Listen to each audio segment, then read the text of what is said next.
তারা খুব ভালো করে ঘটা করে পালন করে থাকে।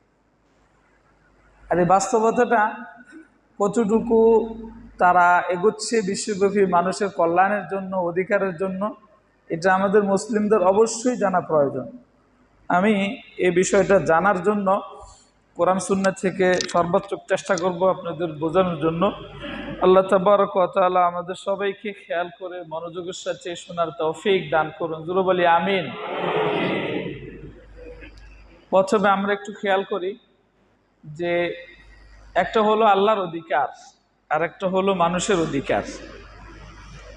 আল্লাহর অধিকার, মানুষের অধিকার, উভয়টা যারা বুঝতে পেরেছে, উভয়টা যারা ধরতে পেরেছে, তারাই মানবাধিকারের বাস্তব তারাই মানবাধিকার ধরে রাখতে পারবে, তাদের মাঝে মানবাধিকার থাকবে। যারা শুধু একটা নিয়ে মাতামাতি করবে, শুধু মানুষের অধিকার, তাদের মাঝে কখনো মানবাধিকার আসতে পারে না, কোনো অবস্থায় পারে না। আল্লাহ তাবারক ওয়া তাআলা প্রথমে তার অধিকারের কথা বলেছেন। তার অধিকার ঠিক, মানুষের অধিকার ঠিক থাকবে। তার অধিকারের মধ্যে ব্যাঘাত ঘটবে, বিঘ্নতা ঘটবে, মানুষ তার অধিকারগুলো ঠিক করে পাবে না। দেখুন, নবীজির একটা গুরুত্বপূর্ণ সুন্নাহ, এই হাদিসটা সহিহ বুখারীতে রয়েছে, 2856 নম্বর হাদিস, 2856, পরিষ্কার সহিহ হাদিস। হযরত মুআজ রাদিয়াল্লাহু তাআলা আনহু থেকে হাদিসটা বর্ণিত। তিনি বলেন, ক্বালা কুনতু রিদফান নবী সাল্লাল্লাহু আলাইহি ওয়াসাল্লাম, আমি নবীজির পিছনে আলা হিমারি, একটা গাধার উপরে বসা ছিলাম। একই গাধায় নবীজিও বসা, হযরত মুআজ রাদিয়াল্লাহু তাআলা আনহু বসা নবীজির পিছনে। সে সময় সফরগুলো একটু দূরের হতো গাধার উপরে বসে। এজন্য যিনি চালাতেন, অর্থাৎ গাধাকে কন্ট্রোল করতেন, তার পিছনে একটা কাঠ থাকতো হেলান দেওয়ার জন্য, একটু আরাম নেওয়ার জন্য। এজন্য হযরত মুআজ বলেন, লাইসা বাইনি ওয়া বাইনাহু ইল্লা মুখারাতুর রাহাল, আমার মাঝে আর নবীজির মাঝে বাহনের যে কাঠ, পিছনে যে কাঠটা থাকে, এই দূরত্ব ছাড়া আর কোনো দূরত্ব ছিল না। মানে আমি একেবারে নবীজির কাছাকাছি। পিছনে হেলান দেওয়ার জন্য যিনি চালক, নবীজি চালাচ্ছে, হেলান দেওয়ার জন্য যে কাঠটা থাকে, আমরা যেরকম বাসে বসি সিটে হেলান দেওয়ার একটা ব্যবস্থা থাকে, এরকম হেলান দেওয়ার একটা কাঠ থাকে। এই কাঠ ছাড়া হযরত মুআজ বলেন আমার মাঝে নবীজির মাঝে কোনো দূরত্ব ছিল না। নবীজি আমারও বলতেছেন, ইয়া মুআজ, এ মুআজ, হাল তাদরি, তুমি কি জানো, মা হাক্কুল্লাহি আলা ইবাদিহি ওয়া মা হাক্কুল ইবাদি আলা আল্লাহ, বান্দার উপরে আল্লাহর অধিকার কি তুমি কি জানো, এবং আল্লাহর উপরে বান্দার কি অধিকার তুমি কি জানো? দুইটা কথা বলেছে, খেয়াল করুন সবাই। মা হাক্কুল্লাহি আলা ইবাদিহি, যে আল্লাহর অধিকার বান্দার উপরে কি, এটা কি তুমি জানো? আরেকটা হলো যে বান্দার উপরে আল্লাহর অধিকার তুমি কি সেটা জানো? দুই জিনিস, একটা হলো আল্লাহর অধিকার, একটা হলো বান্দার অধিকার। হযরত মুআজ বলেন, কুলতু আল্লাহু ওয়া রাসূলুহু আ'লাম, আমি বললাম আল্লাহ এবং তার রাসূলই ভালো জানেন। তখন নবীজি সাল্লাল্লাহু আলাইহি সাল্লাম বললেন, ফাইন্না হাক্কাল্লাহি আলাল ইবাদ আন ইয়াবুদুহু ওয়া লা ইউশরিকু বিহি শাইয়ান, বান্দার উপরে আল্লাহর অধিকার হলো যে বান্দা তার সাথে, আল্লাহর সাথে কাউকে শিরক করবে না, একমাত্র তারই ইবাদত করবে। আন ইয়াবুদুহু, তারই ইবাদত করবে, তার সাথে কোনো কাউকে, কোনো বস্তুকে, যত বড় দেখুক পৃথিবীতে, যত শক্তিশালী কোনো বস্তু দেখুক, দাজ্জাল দেখুক আর যারই দেখুক, আল্লাহর সাথে কাউকে শরীক করা যাবে না। এটা হলো বান্দার উপরে আল্লাহর অধিকার। আল্লাহ আমাদের কাছে এটা চায়। আল্লাহ আমাদের কাছে কি চায়? যে ইবাদত তার, কেবল তার জন্যই হবে, ইবাদত শুধু আল্লাহর জন্যই হবে, আল্লাহর এই ইবাদত অন্য কারোর জন্য করা যাবে না। এটা হলো আল্লাহর অধিকার আমাদের উপরে। এবার আমাদের অধিকার আল্লাহর উপরে কি? ওয়া হাক্কুল ইবাদি আলাল্লাহ, আল্লাহর উপরে আমাদের অধিকার কি? আল্লাহ আমাদের কি করবেন, আল্লাহর কাছে আমরা কি পাবো, সেটা আবার নবীজি বলে দিয়েছেন যে আল্লাহ ইউআযযিবু বিহি মান লা ইউশরিক বিল্লাহি শাইয়ান, আল্লাহ শাস্তি দিবেন না, আল্লাহ শাস্তি দিবেন না ওই ব্যক্তিকে যে আল্লাহর সাথে শরীক করে নেই। তাকে আল্লাহ জান্নাত দিয়ে দিবেন, আল্লাহ তাকে জান্নাত দিয়ে দিবেন। বান্দার অধিকার আল্লাহর উপরে, যখন বান্দা আল্লাহর অধিকার পালন করবে, যে আল্লাহর সাথে কোনো বস্তুকে শরীক করবে না এবং আল্লাহর ইবাদত ছাড়া কারো ইবাদত করবে না, তখনই আল্লাহ তাআলা বান্দার অধিকার 16 আনা বুঝিয়ে দিবেন, 100% বুঝিয়ে দিবেন যে তোমার জন্য জান্নাত। সুবহানাল্লাহ। এখানে দেখুন, বিশ্বে যে মানবাধিকার সংস্থা করেছে, জাতীয় সংঘ যে মানবাধিকার সংস্থা করেছে, এই যে অধিকার যারা করেছে তারা যে নিয়মগুলো খেয়াল করেছে, ফলো করেছে মানুষের অধিকার রক্ষা করার জন্য, এই সবগুলো নিজেদের বিবেচনা আর চিন্তা করে নিজেদের মানসিকতা থেকে যেটা বুঝেছে। এবার বলেন তো, পৃথিবীর এমন কোন শ্রেষ্ঠ ব্যক্তিকে পাওয়া যাবে যে ব্যক্তি নিজের মতো করে মানুষের কল্যাণের জন্য কোনো আইন করলে সেটা আইন সবার জন্য ভালো হবে, এমন কাউকে পাওয়া যাবে? কোনো অবস্থায় পাওয়া যাবে না, কল্পনাও করা যায় না। পৃথিবীতে শুধু একজন কেন, পৃথিবীর সব মানুষ যদি একত্র হয়ে এই চিন্তা ভাবনা করে যে আল্লাহকে ছেড়ে আমরা মানুষেরা নিজেদের কল্যাণের জন্য আইন প্রণয়ন করব, নিজেরা আইন বানাবো আমাদের কল্যাণের জন্য, আল্লাহকে লাগবে কেন? আমরা থাকবো জগতে, আমরা চলাফেরা করব, একে পরে উঠা বসা করবো একে অপরে, প্রতিবেশী আমি দেখব, সে দেখবে আমাকে, এক দেশ আরেক দেশকে দেখবে। আল্লাহকে ছাড়া যদি তারা নিজেরা ভালো থাকার জন্য আইন প্রণয়ন করে, নিজেরা আইন বানায়, আপনারা বলেন তো, বুঝে থাকলে বলেন তো, এই আইন কোনো অবস্থায় মানুষের জন্য কল্যাণকর হতে পারে? কোনো অবস্থায় হতে পারে না, হবে না, হওয়ার কোনো সুযোগ নেই। কারণ মানুষের ভবিষ্যতে কোথায় কল্যাণ হবে, কোথায় তার জন্য কি হবে, এটা একমাত্র কে জানেন? আল্লাহ জানেন। মানুষ তো প্রতি মুহূর্তে, প্রতিদিন, প্রতি ঘন্টায়, প্রতি মাসে, প্রতি বছরে আইন পাল্টাইতে পারে, নিজের মতো করে আইন বানায়, আবার কয় এটা হয়নি।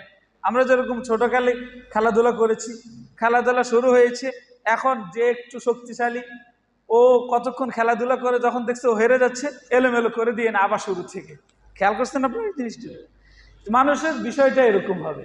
আপনি ছোটকালে যেরকম খেলার জাতীয় জিনিসগুলো, লাঠি, এই জাতীয় কত কিছু আছে, এগুলো আপনার কাছে ছিল 10 তলা বিল্ডিং এর চেয়ে বেশি দামি। যখন আপনি টাকা চিনেন না, টাকা জানেন না, টাকা দিয়ে কি হবে, এখন আপনি বড় হয়েছে, টাকা আপনার কাছে অনেক দামি হয়ে গেছে। এটা অবস্থা ভেদে বলতেছি, মানুষের পরিস্থিতি অবস্থা ভেদে পাল্টিয়ে যাচ্ছে, কিন্তু মানুষ কখনো তার ভবিষ্যতের কল্যাণ কি হবে এটা বুঝতে পারবে না। এটা একমাত্র কে বুঝতে পারবেন? আল্লাহ। এজন্য আল্লাহর অধিকার যেটা, ওটা কেউ যদি সুন্দর করে পালন করতে পারে, ওই মানুষই চিন্তা করতে পারবে যে বান্দার অধিকার কি হতে পারে। বলেন তো দেখি, পৃথিবীতে আল্লাহ যত মানুষকে পাঠিয়েছেন, এই সব মানুষগুলোর মধ্যে আল্লাহর অধিকারের পূর্ণ গুরুত্ব দিতে পেরেছেন কারা? নবী রাসূলগণ। আওয়াজ করে বলেন, কারা? নবী রাসূলগণ। নবী রাসূলগণই একমাত্র মানুষের কল্যাণ কোথায় হতে পারে এটা বুঝতে পেরেছেন, কারণ তারা আল্লাহর অধিকার পুঙ্খানুপুঙ্খানুভাবে আদায় করেছেন। আল্লাহ তাদেরকে ক্ষমতা দিয়ে দিয়েছেন, মানুষকে এভাবে বুঝিয়ে বলো, ওভাবে বুঝিয়ে বলো, তাহলে তারা কল্যাণের রাস্তা পাবে। মুসলমান একটু খেয়াল করুন,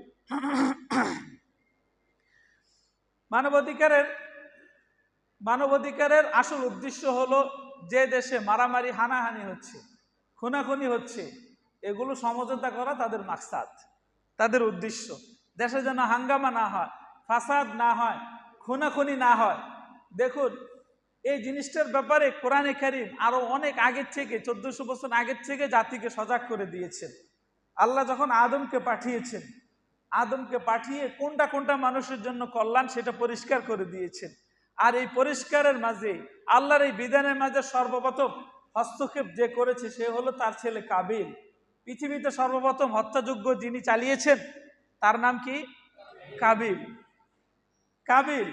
কাবিল প্রশংসনীয় ব্যক্তি ছিলেন না কোরআন হাদিসের ভাষা অনুযায়ী সবচেয়ে হতভাগা এবং সবচেয়ে নিকৃষ্ট ব্যক্তি ছিলেন? কথা বলেন, নিকৃষ্ট ব্যক্তি। কোরআনে তার বিষয়টা পরিষ্কার তুলে ধরেছেন। আর হত্যাযোগ্য হওয়া এটা ইসলাম চায় না, কেউ কাউকে হত্যা করুক, কোনো অবস্থায় ইসলাম চায় না। দেখুন, যেই সূরায় হাবিল কাবিলের ঘটনা, ওই সূরা ঘটনার শেষে যে আয়াতটা আল্লাহ এনেছেন, যেটা আমাদের জন্য খুবই দরকার। মানবাধিকার সংস্থাওয়ালারা এই আয়াতগুলো পড়লে তাদের সংস্থা কিভাবে চালাবে তারা বুঝতে পারবে, কিন্তু তারা তো ইসলাম চায় না।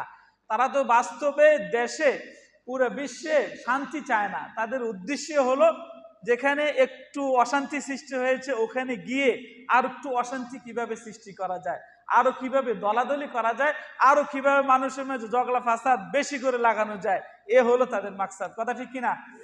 দেখুন, মিন আজলি জালিক, ওই যে ঘটনার পরে আল্লাহ বলতেছেন, হাবিল কাবিলের ঘটনার পরে আল্লাহ বলতেছেন মিন আজলি জালিক, এই কারণে। কি কারণে?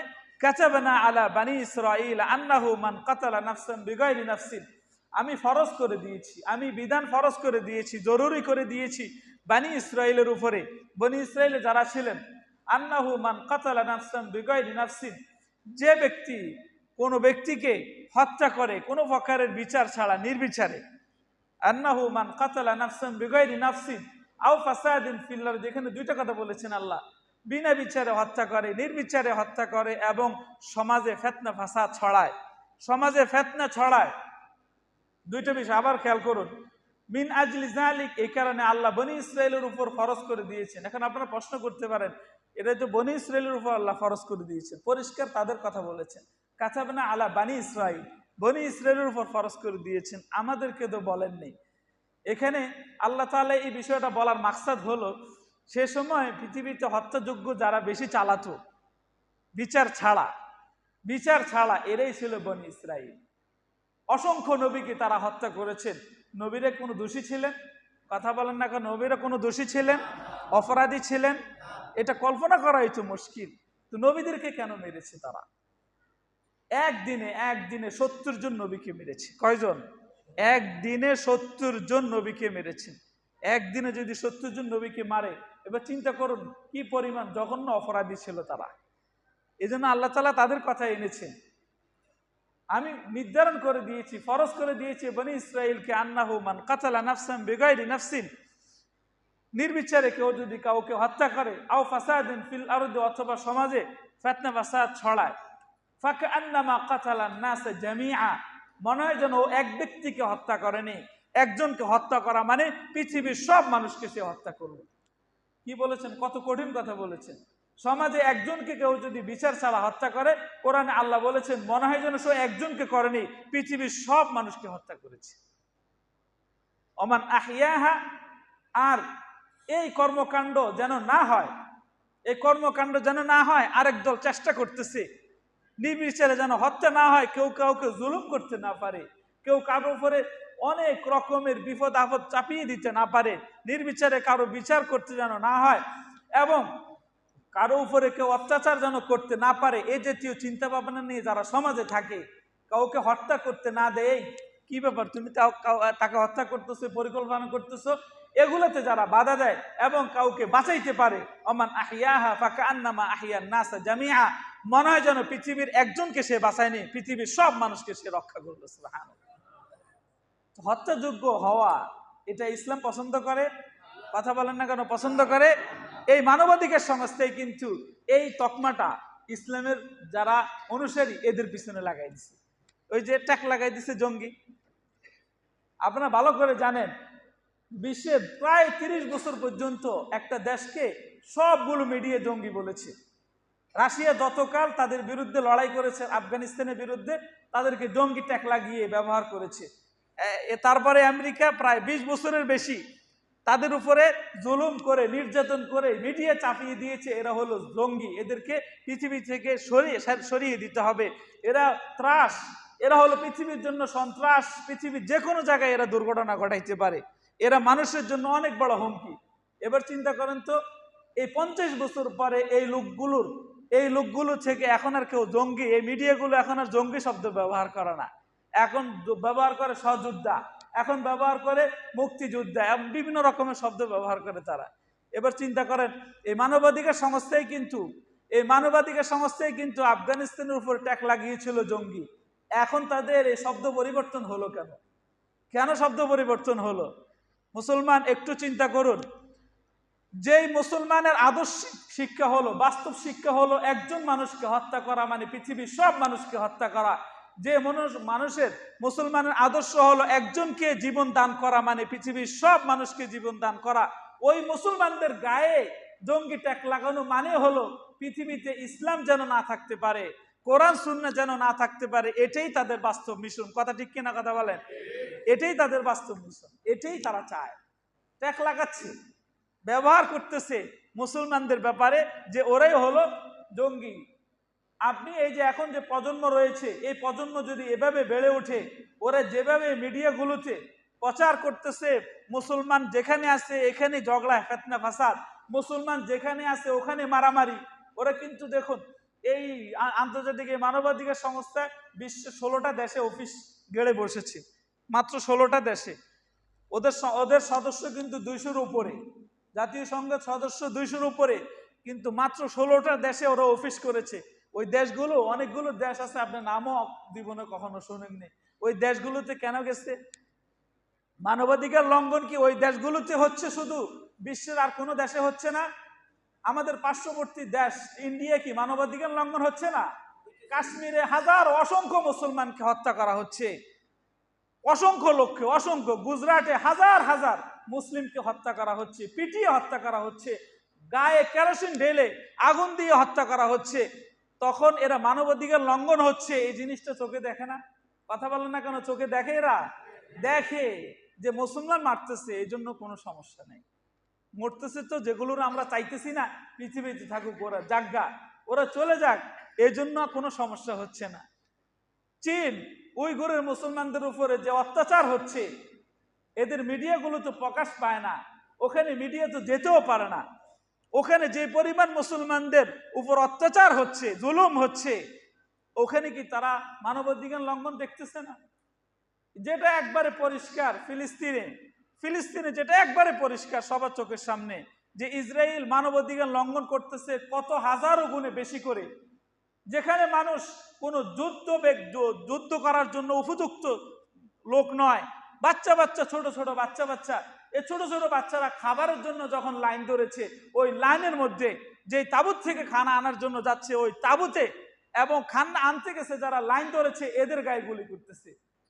এখন আর মানবাধিকার লঙ্ঘন হচ্ছে না, মানবাধিকার এখন কোনো প্রকারের লঙ্ঘন হচ্ছে না। যদি বলা হয় এখানে আমরা তো নিন্দা জানাচ্ছি, তো কেমন সংস্থা হলে তুমি বিশ্বের যে 200 বেশি তোমার সংস্থায় তোমার সাথে জড়িত তারা সদস্য, তুমি কেমন সংস্থা হলা যে একটা দেশকে এখনো মানবাধিকার লঙ্ঘন থেকে বিরত রাখতে পারতেছো না, আর তুমি বাংলার জমিনে এসে মানবাধিকার কায়েম করবা? এটা গাঁজাখড়ি কথা ছাড়া কিছু হতে পারে? কথা বলেন মুসলমান। আল্লাহ আমাদের সবাইকে বোঝার তৌফিক দান করুন, জোরে বলি আমিন। দেখুন জঙ্গি ট্যাগ লাগিয়ে ইরাকে 25 লক্ষ মানুষকে হত্যা করেছে তারা। এই মানবাধিকার সংস্থায় ছিল তাদের সাথে একমত। যে কি মত ছিল? যে ইরাকে রাসায়নিক অস্ত্র রয়েছে, মারণাস্ত্র রয়েছে, ওই মারণাস্ত্র যে কোনো সময় তার পার্শ্ববর্তী দেশের জন্য ক্ষতিকর হতে পারে, মধ্যপ্রাচ্যের জন্য অনেক বড় ক্ষতির কারণ হতে পারে। মধ্যপ্রাচ্যের যারা সেই পেট পূজারী আর ক্ষমতা পূজারী সেই লোভীগুলো, ওগুলো তাদের সাথে সাপোর্ট করেছে। তো ইরাক বলল, এসে দেখো আমাদের কোথায় সেই মারণাস্ত্র রয়েছে। দেখে সব তন্ন তন্ন করে ঘুরে চলে গেছে। কয় না, এরপরও বলে আছে। চাপিয়ে তাদের উপর চাপিয়ে যুদ্ধ করা হয়েছে। এই যুদ্ধে 25 লক্ষেরও বেশি মুসলমান শহীদ হয়েছে।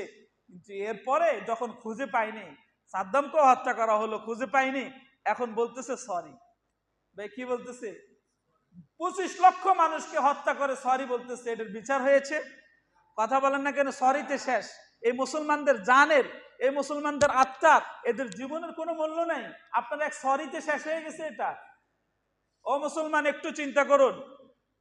সিরিয়ার বাশার আল আসাদ 5 লক্ষেরও বেশি মানুষকে হত্যা করেছে। এই মানবাধিকার সংস্থায় তার সঙ্গ দিয়েছে এবং সাপোর্ট দিয়েছে যে ও হক, ও সত্য, ওর অধিকার নিয়ে লড়াই করতেছে। আর এই লোক 5 লক্ষেরও বেশি মানুষকে শহীদ করেছে। এ হলো মানবাধিকার সংস্থা। ও মুসলমান, জায়গায় জায়গায় যতগুলো যুদ্ধ চলতেছে, এই যুদ্ধ যারা জড়ানো হইতেছে, এই মানবাধিকার হাত অনেক বেশি, অনেক লম্বা হাত এদের। আমাদের এই দেশে এরা অফিস গাড়া বা অফিস আনা, এর মানে হলো এই দেশে আবার গৃহযুদ্ধ লাগিয়ে দিবে। এই দেশের মানুষগুলো আবার বিভিন্ন দলাদলিতে ব্যস্ত হয়ে একে অপর গাড়ে অস্ত্র চালাবে, এখন একে অপরকে ধ্বংস করে দিয়ে এক পর্যায়ে এরা নিজেদের যে আসল উদ্দেশ্য খ্রিস্টান ধর্ম, খ্রিস্টান রাষ্ট্র তৈরি করা, এটাই হবে তাদের মাকসাদ। কথা ঠিক কিনা? কথা বলেন। মুসলমান সচেতন হন। 90% মুসলিম অথবা 85 হোক, 85% মুসলিম এই দেশে কোরআন নামক বিধান রয়েছে, কোরআন নামে আল্লাহর কালাম রয়েছে। এই দেশের মানুষগুলোকে মানবাধিকার সবক দেওয়ার জন্য সে আমেরিকার জাতীয় সংঘ থেকে মানুষ আসা লাগবে। এবার চিন্তা করুন আমি আর আপনি কত নিচে চলে গেছি। মুসলমান, ও মুসলমান, আপনাদের আপনাদের এমনিতেই লজ্জা নিয়ে মৃত্যুবরণ করা উচিত যে আমাদেরকে সবক দেওয়ার জন্য আসতেছে মানবাধিকারের, যে মানবাধিকার বিশ্বব্যাপী আল্লাহ পুরো বিশ্বকে সুন্দর করে ছড়িয়ে দিয়েছেন, মানবাধিকার দেখিয়ে দিয়েছেন আমাদের নবীজি সাল্লাল্লাহু আলাইহি সাল্লাম, এদেরকে এখন মানবাধিকার শেখানোর জন্য আসতেছে। নাউজুবিল্লাহ, আস্তাগফিরুল্লাহ। আল্লাহ আমাদের সবাইকে বোঝার তৌফিক দান করুন। আওয়াজ করে বলে আল্লাহু আকবার। মুসলমান, দেখুন, খেয়াল করুন, মানবাধিকার এই সংস্থা, এই দেশে মানবাধিকার সংস্থা যে এসেছে, আসার শুরুতে দেখুন, যেই দেশে আসবে ওই দেশের সংখ্যাগরিষ্ঠ সব মানুষের মতামত লাগবে, এটা সংস্থার নিয়ম। এই দেশে তো এসেছে, আবেদন করেছে, তলে তলে হয়ে গেছে। বাংলাদেশের কোনো রাজনৈতিক দল কারোই খবর নাই। বাংলার মুসলমান যেই দলে আপনি বিভক্ত হন না কেন, আপনি ইসলামী রাজনীতি করেন অথবা যেই রাজনীতি করেন, কিন্তু আপনার দেশের স্বার্থে সার্বভৌমত্বের ক্ষেত্রে নিজের দেশকে সুন্দর করে হেফাজত করার জন্য কোন প্রকার রাজনৈতিক মতাদর্শের প্রয়োজন নাই। এই ক্ষেত্রে এসে সবাই এক হয়ে অবশ্যই জোরালো আওয়াজ দিতে হবে, আমাদের দেশে মানবাধিকার দরকার নেই। কথা ঠিক কিনা? কথা বলেন। আপনি আওয়াজ না তুললে এরা লেজ গুটিয়ে যাবে না, এদেরকে যাইতে বাধ্য করতে হবে। যেভাবে তারা অনুমোদন করেছে, আবার এই চুরি চট্টামি করে গোপনে আবার এই অনুমোদন বাতিল করতে হবে। তা না হয় বাংলার জমির ওলামা একরাম যখন খেপে যাবে, তখন এরা টের পাবে যে বাস্তবে এর ভয়াবহতা কত রূপ। আমি আপনাদেরকে বারবার আওয়াজ দেওয়ার জন্য বলতেছি যে যেখানে আছেন, যেখানে অবস্থানে রয়েছেন, ওলামা একরাম যখনই ডাক দিবে, নিজের দেশের জন্য, নিজের ইসলামের জন্য, কোরআনের জন্য, মুসলমানের জন্য যদি আপনি ঝাঁপিয়ে না পড়েন, তাহলে এক সময় এরা আপনাদের গাড়ি এমন ভাবে চেপে বসবে, তখন আপনি আপনার ঈমান নিয়ে মৃত্যুবরণ করার কোনো অবস্থা সম্ভব হবে না। কথা ঠিক কিনা? কথা বলেন। এভাবেই তারা ধ্বংস করে দিবে, সব ধ্বংস করে দিবে। অনেকগুলো দেশকে তারা ধ্বংস করে দিয়েছে। যে ইরাক ছিল বিশ্বের সবচেয়ে বড় নামি দামি কোরআন সুন্নাহর কেন্দ্র ছিল, সেই ইরাকে এখন কোনো মাদ্রাসাই নেই, কোনো মাদ্রাসা নেই। আপনি যত কিতাবাদি পড়বেন, যত কিছু পড়বেন, হাদিস পড়বেন, এই হাদিস নবীজি পর্যন্ত কারাই নবীজি পর্যন্ত এই কারা গ্রহণ করেছেন, এই সনদগুলো মানে ব্যক্তিগুলোর নাম পড়বেন, প্রত্যেকটা নামের অধিকাংশ নাম পাবেন, 90% বেশি নাম পাবেন এই লোক কুফায় শিক্ষা গ্রহণ করেছে। আপনি বুখারী পড়বেন, ইমাম বুখারী নবীজি পর্যন্ত হাদিসটা যে গ্রহণ করেছে 5 জন, 6 জন, 3 জন, 4 জন, এই প্রত্যেকটার মধ্যে 90% ব্যক্তিকে পাবেন যে তারা কুফায় পড়াশোনা করেছে। আপনি এবার চিন্তা করুন, যে ইসলামের প্রাণ কেন্দ্র ছিল, যেখানে এলেমের চর্চা ছিল, কোরআন হাদিস চর্চা ছিল যেখানে, ওখানে এখন কোনো মাদ্রাসাই নেই। কারণ কি? কারণ একটাই, যে মুসলমান তার বাস্তবতা থেকে দূরে সরে গেছে, আল্লাহর হককে বলে গেছে। আল্লাহর হক যে বলে যাবে, আল্লাহ বান্দার হকের ক্ষেত্রে বলে যাবে, বান্দাকে তার অধিকার সুন্দর করে দিবে না। এবার মানবাধিকার সংস্থা যেটা আছে, এটারও আরো যদি 100টা যোগ করেন, তবুও বান্দার যে অধিকার কেউ বাস্তবায়ন করতে পারবে না। কথা ঠিক কিনা? কথা বলেন। মানবাধিকার সংস্থার তাদের যে উদ্দেশ্যগুলো, এই উদ্দেশ্যগুলোর একটা উদ্দেশ্য হলো, যেটা কত বড় জঘন্য দেখুন, একটা উদ্দেশ্য হলো যে পুরো বিশ্বব্যাপী সমকামিতা চালিয়ে দেওয়া, পুরো বিশ্বব্যাপী সমকামিতাকে প্রচার প্রসার করে দেওয়া। সমকামিতা বুঝেন? আস্তাগফিরুল্লাহ, নাউজুবিল্লাহ। ছেলে ছেলে বিয়ে, মেয়ে মেয়ে বিয়ে, ছেলে ছেলে বিয়ে, মেয়ে মেয়ে বিয়ে, কত বড় ভয়ানক গুনাহ এটা, কত বড় জঘন্যতম অপরাধ। আল্লাহ তাবারক ওয়া তাআলা এই অপরাধের কথা কোরআনে অনেকবার বলেছেন। আল্লাহ তাআলা অন্যান্য জাতিকে তাদের অপরাধের কারণে যে ধ্বংস করেছেন, ওই ধ্বংসের নিশানা নাই। আল্লাহ আদ গোত্রকে ধ্বংস করেছেন। কোথায় করেছেন? কোরআনে কারিমে আদ এলাকা, যেটা সিরিয়া, মিশর সহ এলাকাগুলাকে পুরা বলা হতো আদ, এবং বাইতুল মুকাদ্দাসের আশপাশ। ধ্বংস যে করেছেন কোনো চিহ্ন নাই। হুদ আলাইহিস সালামের সম্প্রদায়কে ধ্বংস করেছেন, চিহ্ন নাই। কোন জাতিকে ধ্বংস করেছেন, চিহ্ন নাই। একমাত্র কওমে লুতকে, লুত আলাইহিস সালামের সম্প্রদায় যারা সমকামী ছিল, এদেরকে ধ্বংস করেছেন, এর চিহ্ন পর্যন্ত রেখে দিয়েছে। জর্দানের যে সাগর, ডেড সি, মৃত সাগর, যেটা, এটাই হলো বড় প্রমাণ। এই এলাকা পুরোটা ব্যাপী ছিল হযরত লূত আলাইহিস সালামের সম্প্রদায়ের বসবাস। 4 লক্ষ মানুষ ছিল, বাচ্চা, মহিলা, পুরুষ সহকারে। কয় লক্ষ ছিল ভাই? 4 লক্ষ মানুষ সহ, গরু, ছাগল, মহিষ সহকারে, সব প্রাণী সহকারে আল্লাহ তাআলা এই জমিনকে উপরে উঠিয়ে পরে উল্টা করে ছেড়ে দিয়েছেন। আস্তাগফিরুল্লাহ। আস্তাগফিরুল্লাহ। কোরআনে কারীমের সূরা হুদের 82 নম্বর আয়াতে আল্লাহ পরিষ্কার করে দিয়েছেন, ফালাম্মা জাআ আমরুনা জাআলনা আলিয়াহা সাফিলাহা ওয়া আমতারনা আলাইহা হিজারাতাম মিন সিজিল। যখন আমার হুকুম চলে এলো, কি চলে আসছে হুকুম? এদেরকে ধ্বংস করার জন্য জিবরাইলকে বলেছে যাও। জিবরাইল গিয়ে এই জমিনকে উপরে তুলে ফেলছেন। ফালাম্মা জাআ আমরুনা জাআলনা আলিয়াহা, এই জমিনকে উপরে তুলে ফেলছেন, এরপরে নিচে করে ছেড়ে দিয়েছেন, উল্টা করে ছেড়ে দিয়েছেন। এত উপরে উঠিয়েছেন, আসমানের ফেরেশতা একে অপরে জিজ্ঞেস করতেছে কি ব্যাপার? গরু, ছাগল, মোরগ এই জাতীয় মানুষের হাহাকার চিৎকার করছে কে আসতেছে। অন্য ফেরেশতা বলতেছে তুমি জানো না লূত আলাইহিস সালামের সম্প্রদায়কে ধ্বংস করেছে, কি পরিমাণ উপরে উঠেছে আল্লাহ। এত উপরে উঠিয়ে পরে উল্টা করে ছেড়ে দিয়েছেন। এটা এখন মৃত সাগরে পরিণত হয়েছে। আর এখন ওখানে বিনোদনের জন্য মুসলমানেরা যায়, আবার অন্যান্য বিভিন্ন অমুসলিম যারা তারাও গিয়ে ওখানে হাসি ঠাট্টা মজাক করতেছে, সামান্য অল্প কাপড় শরীরে রেখে, সামান্য কাপড় রেখে। যেটা ছিল ধ্বংসের কারণ, যেটা ছিল ধ্বংসের স্পট, যেটা ছিল ধ্বংসের নিশানা, এটা এখন বিনোদনের নিশানা হয়েছে। আস্তাগফিরুল্লাহ। আল্লাহ আমাদের সবাইকে বোঝার তৌফিক দান করুন, জোরে বলে আমিন। অমুসলমান তাদেরকে আল্লাহ ধ্বংস করেছেন কিভাবে দেখুন। হযরত লূত আলাইহিস সালাম আসার আগে এই কওমে কোনো নবী ছিল না। এই কওমের মানুষগুলো নিজেদের মতো করে চলতো। আগের যে নবী ছিল ওই নবীর ওয়ার্ডার, ওই সিস্টেম অনুযায়ী এদের মাঝে এই খারাপ এটা চললো কিভাবে, একটু এটা ঢুকলো কিভাবে এদের এলাকায়। এই যে বাইতুল মুকাদ্দাসের আশপাশ, এই জর্দান তো একবারে কাছাকাছি বাইতুল মুকাদ্দাসের, এই ফিলিস্তিনের কাছাকাছি, এখানে তাদের যে এলাকা, এই এলাকায় ফল ফলাদি এই জাতীয় অনেক প্রচুর হতো, প্রচুর পরিমাণে হতো। দূর দূরান্ত থেকে মানুষ বাগানগুলো দেখার জন্য আসতো। বাগানগুলো দেখতে এসে বাচ্চা কাচ্চা নিয়ে আসতো। অনেক সময় আমরা বিভিন্ন বাচ্চাদের বিনোদন দেওয়ার জন্য বিভিন্ন জেলায় যাই না, জেলায় যাই, অন্যান্য দেশেও যাই দেখার জন্য, যাইনি ভাই? এরকম আসতো দেখার জন্য। এই বাচ্চাগুলো আসতো, বাচ্চাগুলো এসে বিভিন্ন ফুল ফল এগুলো ছিঁড়ে ফেলতো, নষ্ট করে ফেলতো। কয়জনকে বারণ করা যায়?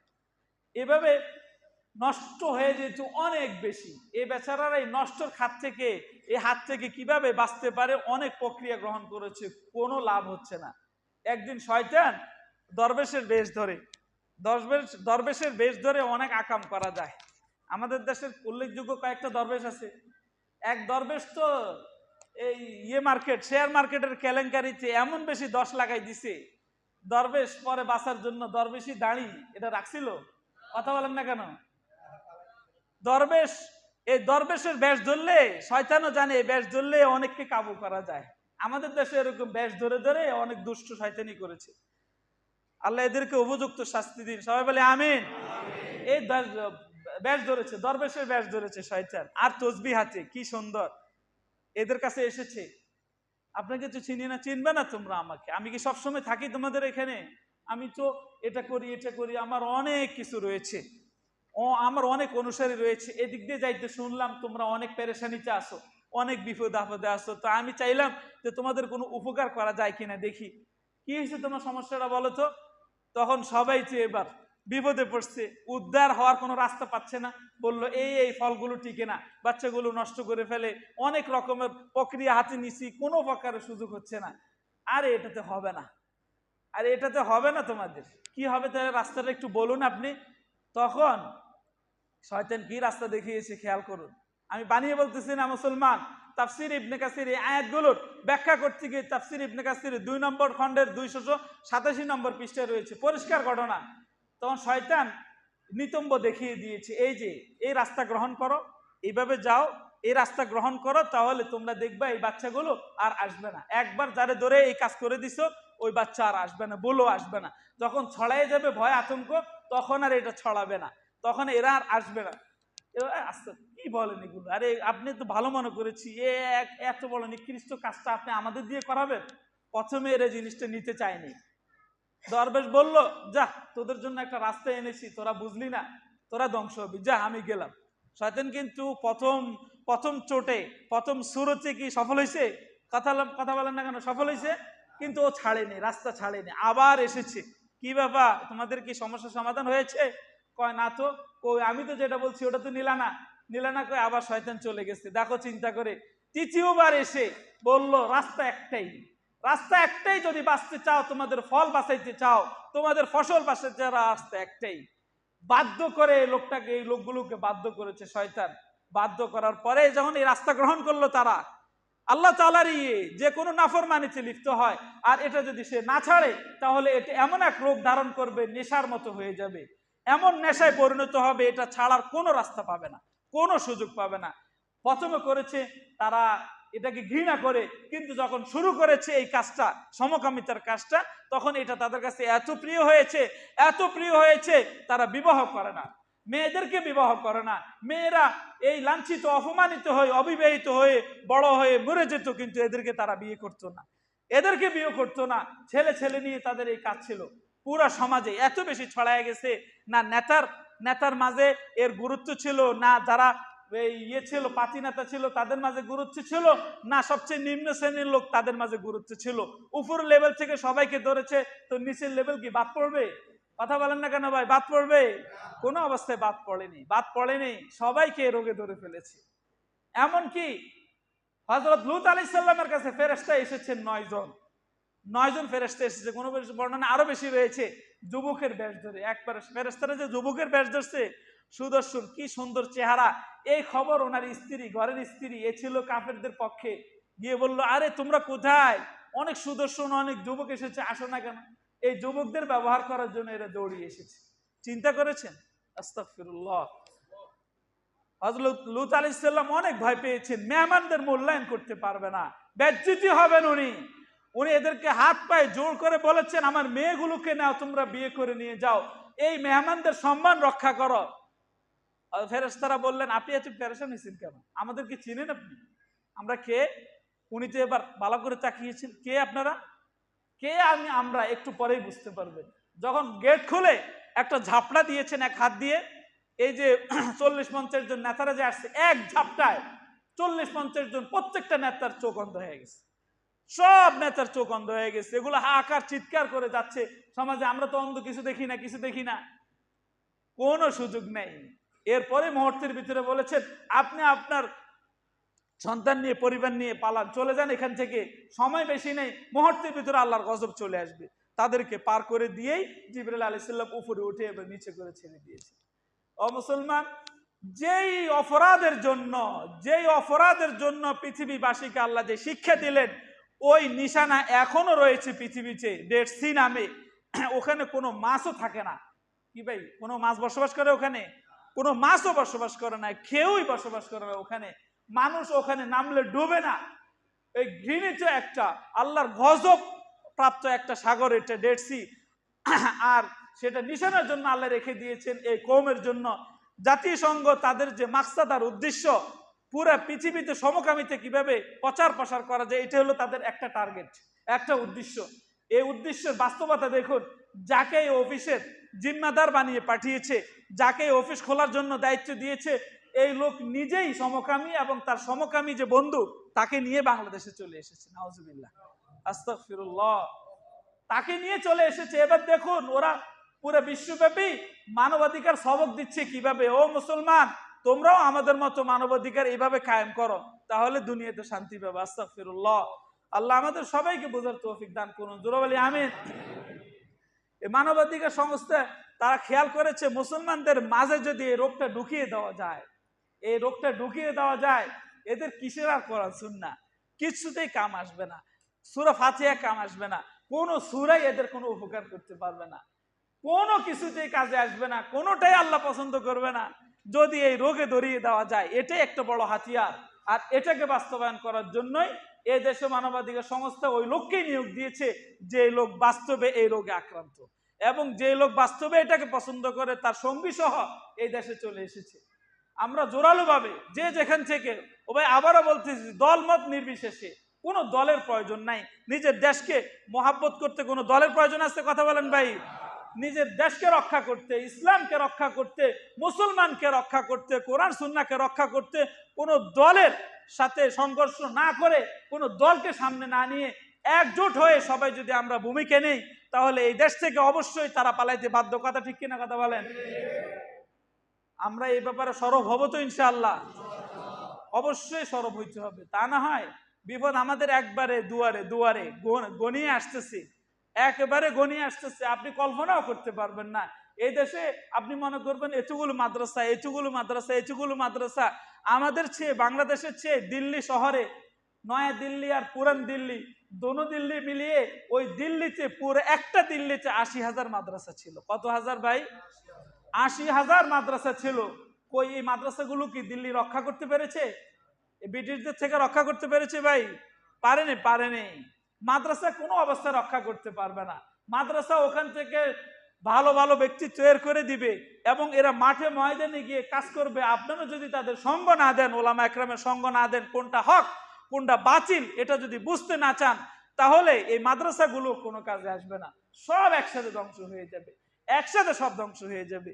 আমি না বললাম একটু আগে, এই ইরাকে যে 25 লক্ষ মানুষকে হত্যা করা হয় যে মুসলিমকে, ওটা তো একটা মুসলমানদের কোরআন হাদিসের প্রাণ কেন্দ্র ছিল।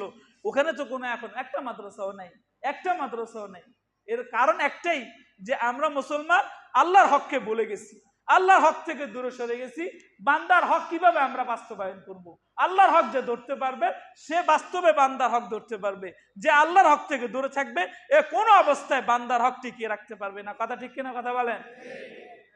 আমাদের দান, দুপাশে দান বাক্স রয়েছে, দান বাক্সগুলো ছেড়ে দিই, দান বাক্সগুলো ছেড়ে দেই। আল্লাহর ঘর মসজিদে দান বাক্স আমরা বেশি বেশি দান করি। আর দুই একটা কথা শুনুন একটু খেয়াল করে দেখুন। নবীজি সাল্লাল্লাহু আলাইহি সাল্লাম বলেছেন, আমি আমার উম্মত, আমার পরে আমার উম্মতের উপরে যে ভয়টা সবচেয়ে বেশি করতেছি সেটা হলো আমার উম্মত সমকামিতে লিপ্ত হয়ে যাবে। নবীজি ভয় পেয়েছেন সেই 1400 বছর আগে।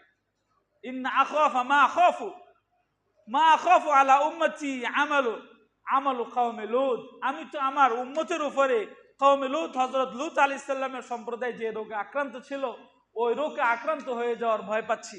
নবীজি সেই 1400 বছর আগে বলেছেন। আর এই মানবাধিকার সংস্থা 1400 বছর পরে 1500 বছর মাথায় এসে এই দেশে ওটাকে বাস্তবায়ন করার জন্য অফিস গেড়ে বসেছে। আমরা নবীজির সুন্নার প্রতি একটু গুরুত্ব দেই মুসলমান। নবীজি সুন্নাত থেকে যত বেশি আমরা দূরে সরে যাব, যত বেশি দূরে সরে যাব, আল্লাহ আমাদের উপরে পাপাচারকে চাপিয়ে দিবেন। নবীজি এক হাদিসে বলেন, অল মুতাসাল্লিতু বিল জাবারুত, জালেমকে চাপিয়ে দিবেন আল্লাহ আমাদের উপরে। কখন? লিউইজ্জামান আযাল্লাহুল্লাহ। আমরা যদি যাদেরকে আল্লাহ লাঞ্ছনা করেছেন, অপমানিত করেছেন, লাঞ্ছিত করেছেন, এদেরকে সম্মান করি। আল্লাহ ইহুদি জাতিকে, খ্রিস্টান জাতিকে লাঞ্ছিত করেছেন। আল্লাহ বলেছেন এরা লাঞ্ছিত। আমরা যদি এই লোকগুলোকে এখানে বসে তাদেরকে সম্মান করানো হলো না? কথা বলেন না কেন? এদেরকে যদি আমরা এখানে অফিস করতে দিই তাহলে তাদেরকে সম্মান করা হবে। লিউইজ্জামান আযাল্লাহুল্লাহ ওয়া ইউযিল্লু মান আ'আজ্জাহুল্লাহ। এবং আল্লাহ যাদেরকে সম্মান দিয়েছেন এরা তাদেরকে লাঞ্ছিত করে। ইহুদি খ্রিস্টানদের একটাই মাকসাদ, পৃথিবীতে যত মুসলিম রয়েছে এদেরকে লাঞ্ছিত, অপমানিত করা। মুশরিকদের এটাই উদ্দেশ্য। আমরা যদি এদেরকে সম্মান করি অবশ্যই আল্লাহ আমাদের গায়ে জালেম বাদশা চাপিয়ে দিবেন, জালেম বাদশা চাপিয়ে দিবেন। কোনো অবস্থায় নড়ার সুযোগ নাই। আল্লাহ যেহেতু আমাদেরকে সুযোগ করে দিয়েছেন, দলাদলিতে ব্যস্ত না হয়ে, দলাদলিতে লিপ্ত না হয়ে, নিজের দেশের সার্বভৌমত্ব রক্ষা করার জন্য, নিজের মুসলিম পরিচয়কে ভালো করে ধরে রাখার জন্য, কোরআন সুন্নাহকে সুন্দর রূপে ধরে রাখার জন্য, নিজের ইসলামকে সুন্দর করে ধরে রাখার জন্য, আল্লাহর জন্য যদি আমরা এই কাজগুলো না করি, কোনো দলের সাথে মিল না রেখে, আমার দল জাহান্নামে যাক, আমার দল এটা চাই ওটা চাই, সেটা আমার দরকার নাই, আমি চাই আল্লাহকে, পারবো তো ইনশাআল্লাহ? কথা বলেন না কেন? পারবো তো ইনশাআল্লাহ? আল্লাহ আমাদের সবাইকে তৌফিক দান করুন। জোরে বলি আমিন। যারা সুন্নাহ পড়েনি সুন্নাহ